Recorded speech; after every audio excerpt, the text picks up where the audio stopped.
1921 அதுக்கப்புறம் பார்த்தீங்கன்னா தொடர்ந்து பல்வேறு விதமான போராட்டங்கள்.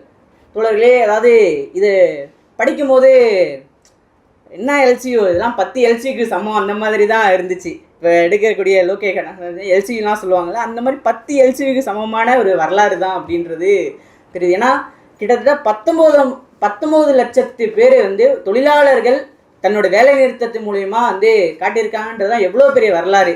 1946 கிட்டத்தட்ட 1000க்கும் மேற்பட்ட தொழிலாளர்கள் இந்த ஏகாதிபத்திய எதிர்ப்புக்காகவும் சுதந்திரத்துக்காகவும் போராடினாங்கன்றது பிரமிப்பாக இருக்குது உண்மையாலுமே.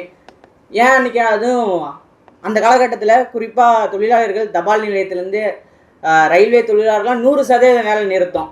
அங்கே ஒருத்தர் கூட வேலைக்கு போகாமல் சுதந்திரத்துக்காக போராடினதுலாம் ரொம்ப பிரமிப்பாக இருக்குது. அது மட்டும் இல்லாமல் சுதந்திரத்துக்கு முன்னாடி நடந்த கப்பற்படை எழுச்சி, இதை வாசிக்கும் போது இது சம்மந்தமான இன்னொரு புத்தகத்தையும் வாசிச்சிருந்தேன்.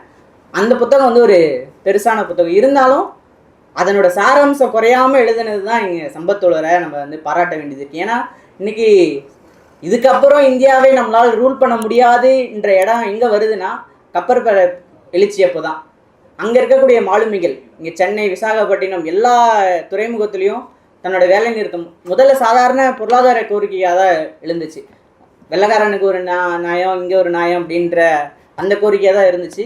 அந்த பொருளாதார கோரிக்கை வர வர சுதந்திரத்துக்கான விடுதலை கோரிக்கையாகவும் அதுக்கப்புறம் ஏகாதிபத்திய எதிர்ப்பு உணர்வாக மாற்றினதுன்ற மிக முக்கியமான ஒரு விஷயம். இப்போ நான் அது என்ன ஃபீல் பண்ணுறேன் அப்படின்னா, நம்மளோட அரங்கங்களில் நம்ம எடுக்கக்கூடிய பணிகளில் அப்போ இந்த விடுதலை உணர்வையும் உண்மையான சுதந்திரம் எப்படி இருக்குன்றதையும் சேர்த்து நம்மளோட டிமாண்ட்ஸாக வைக்கணுன்றத நான் புரிஞ்சுக்கிறேன் அப்படின்றது உங்கள் மத்தியில் சொல்ல வேண்டியது இருக்குது.